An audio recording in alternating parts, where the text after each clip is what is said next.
आपण वचन मोडी बोलले ते वाद तिथून इथवर आलो तरी ते खरं काय मी आपलं जड या ते मला जड सांगा सगळे माणसं आले आणि जड काय हित आले सगळे गळ्याला धरून रडायला लागले. मला सांगायचं मुद्दा आहे रामाने सांगितलं इथं आल्यावर रडू दे पण माझ्या मुलीला तिथं सांगू पहिले माणसं सांगायचे माझ्या दशरथाला आता सांगू कळालं का. प्रभू रामचंद्र भगवान की जय. श्रीराम विज्ञागण ब्रह्मलिखित तुझे वचन जटायु घालणी लोटांगणा केले गमान वैकुंठा. गेलं की हे जायचं तर म्हणत होतो जगायचं मी नका म्हणत होतो इतक्यावर मी जायचं नका म्हणत होतो. देव म्हणला नाही आमच्या तुकोबाराने मला सांगितलं का नाही वैकुंठासी आमा नको धाडू हरी वासुदे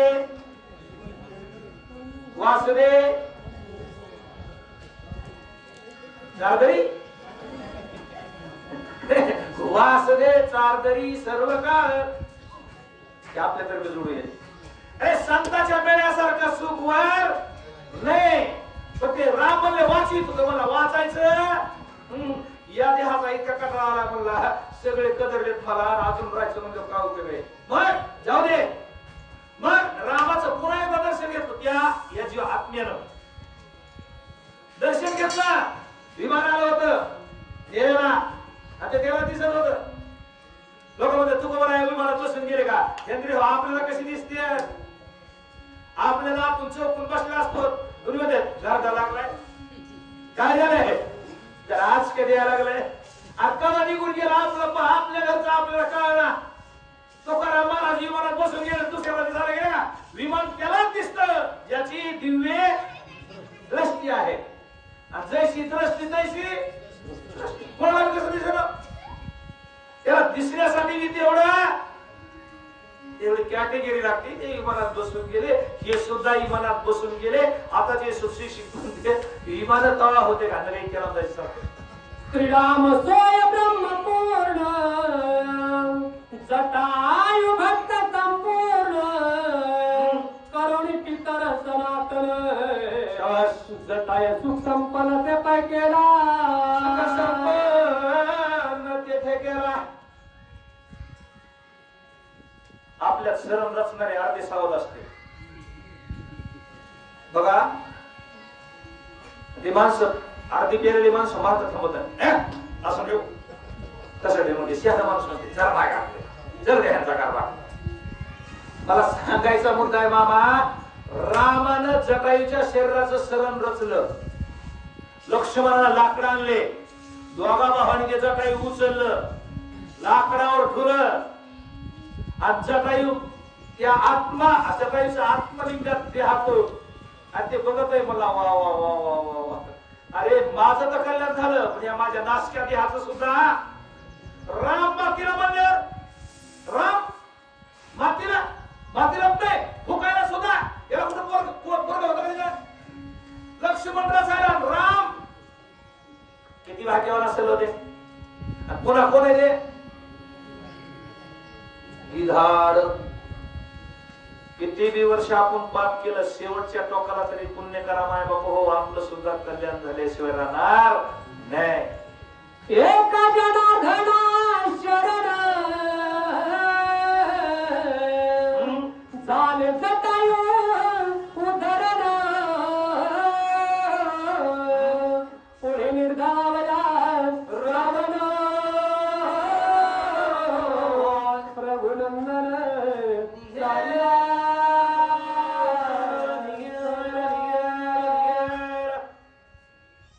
जटायूचा विषय संपला. जटायूनं काम केलं युद्ध केलं त्याला फसवून मारलं आणि माळ करायला कुणी बी फसविल्याशिवाय सोडीत नाही. माळ पुन्हा लोक म्हणतात माळ करायला खोटं बोलू नाही आणि माळ करायला खरं बोलून कुणीतरी माळीत वावल्याशिवाय राहत नाही. आणि त्याच्यासाठी घालावं लागती माळ. माणसं फसविते माळ करायला पण माळ करायचा महागाला आहे का बाबा? माझ्या माळ करायला जर फसविलं का तू वाक ते म्हणताय ते जे सत्यवचनी माळ करायला कोणी फसविलं फसायला नाही सोपे माळ करी नाही सोपे. गोड बोलायचं त्याच्या पाया पडायचं. महाराज काय तुमचा आवाज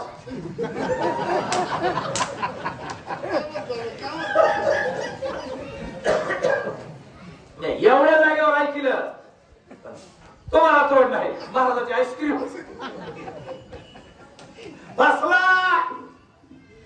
बसला जेवण महाराज असं जर महाराज फसला महाराज बसू देवी पण महाराजाला दार बुजून बसविलं शब्द दारात टाकते बरं का विटेकर महाराज.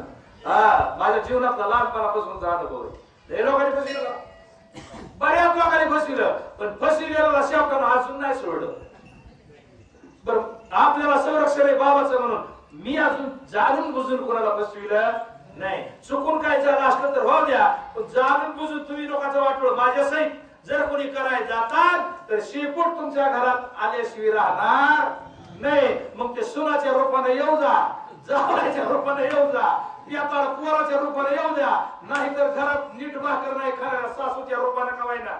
सासू आई जिंदगीभर चांगली असती पण म्हाताऱ्या पण इतकं थोड सुटत पोराला सुनाला वाटते घर सोडून पळून जावा. ते बिघाडेल नसती ते शेपूट सोडलेलं असतं मध्ये घरात त्याच्यामुळे म्हातारी मग म्हातारी नसती पिसळ्या कुत्र्यासारखी 10 बत्तीस आवडे हसायला आता सगळ्यांना हे सगळ्याच्या करता सांगतोय मी सगळ्याच्या सत्य घात नाही. आता पुरी सूर्य हे खरं आहे का खोट आहे? म्हातारे का बसतात का हे वाटोळे झालं असं तर आमच्या राज्यात नव्हतं. आम्ही असंच केलं तू डिग्याची होतीस यांच्या राज्यात हे आलं ना मिक्सर कुकर फ्रीज याव गॅस आणि चुलीवरच्या भाकरी खावायच्यात करून का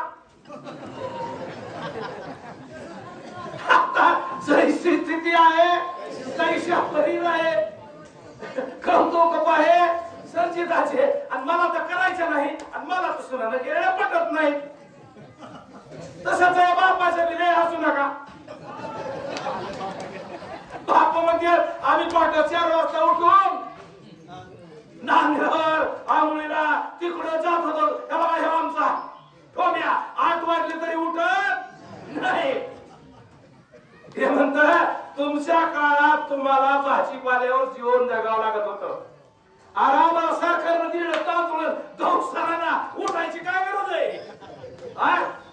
उठत नाही म्हणे अशी परिस्थिती झाली. त्याच्यासाठी जसं सुनाचं आहे ना कसं झालं आता माझं सांगतो म्हणतात ह्याच सांगायला लागलं सांगतो माझं सांगतो म्हणजे तुम्हाला काय याच्यातून घ्यासारखं म्हणून सांगतो.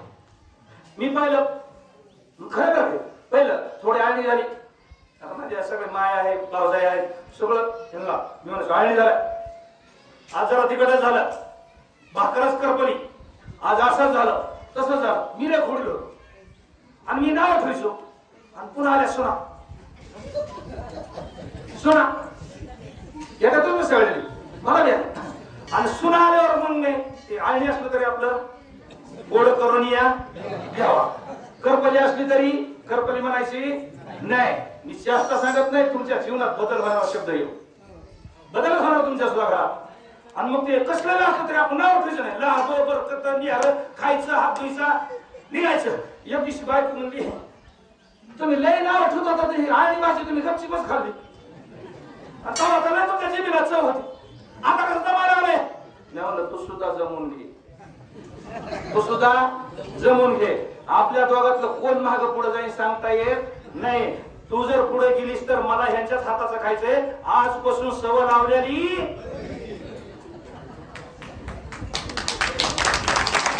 आज समजा वाचितो घरे घोडे मावले हो सवय लावून घ्या. घरात भांडणच होत नाही. कसं असं तसं गोड म्हणायचं आणि एक मंत्र सांगतो आता लाभलं थोडं कधी सुनाला म्हणायचं नाही आमची सून आणि मथऱ्यात एकामध्ये जवळ म्हणून सांगा हसून नाही कधी आरोळ नाही कधी आणि तिकडे जाऊन माय तुझी सासू काल नाही कोणी बी आलं तरी म्हणायचं माझ्या सुनासारखी खानदानी सून कोणालाच मिळणार नाही. ती रोज काच्या बेल राहिली ना आणू द्या. पण म्हणायचं काय काय काय म्हाताऱ्याची चेर पडली काय म्हणायचं हसायला थोडं त्याचे चेर आणि म्हणायचं तो कोणाला काय लागतंय तू काय लागतंय. तुम्ही चांगलं म्हणा चांगलं म्हणा. सुन चांगलं वागल्याशिवाय राहा नाही. आणि तिला जर म्हणलं काय असंच केलं तसलंच केलं पाणी जोडलं गेलं इकडंच सांगलं तिकडंच झालं ती मग चलता चलता लाताला ताल्या बस घरी राहा पुसतो काय हे खरं आहे का बोलायचं काय नाही का तो मी किती महत्वाचं सांगायला लागलोय. हा हे ज्याची खरं ओळखायचं कोणाचं बी असू द्या. आता नाही तरी हातात घ्यायचे ना नाही वाटवळ करावं. आता तू या धक्का करू दे ना वाटवळ केलं तर सुधरून घेता येईल. पुन्हा काय करणार आहेस यासाठी राजा दशरथाला कळू दिलं नाही. केव्हा कळू द्यायचंय. आणि शेवटला चांगलं वागलं आणि शेवटला त्याचा उद्धार झाला. अध्यास संपला. जनार्दन बाबूला शरणागती पत्करून आमच्या नाथबाबांनी म्हणजे अध्यास संपला. आता पुढे ही बहुत करणे आहे. रावणाला मारायचंय कोणाकोणाला मारायचंय वाणी मारायचंय हनुमानजीची भेट घ्यायची. आता मला वाटतं अद्यापी अरण्यकांड पुढचा अध्याय संपला की आज 15 दिवसाला अरण्यकांडाची सांगता आहे. मावल्या पुरुष मंडळ सगळे आज 15 दिवसा कदम साहेब आज 15 दिवसाचं सगळ्यांनी अरण्यकांडाची सांगता आहे. आणि सगळ्यांनी हजर राहा. मोठ्या आनंदात उत्साहात मोठा कार्यक्रम करायचा आहे. ती मिरवणूक आपली जर कांडाला असते का भाऊ हा मिरवणूक करायची नाचायचं उड्या मारायच्या आनंद साजरा करायचा. नवरदेवा पुढे नाचण्यापेक्षा रामाच्या पुढे नाचा ना काय बिघडायला लागले. अरे नाचू कीर्तनाचे रंगी कीर्तनाचे नटनाचे नाचले व्यवसाय राय चिताचे सगळे रामायणावाले सांगतो.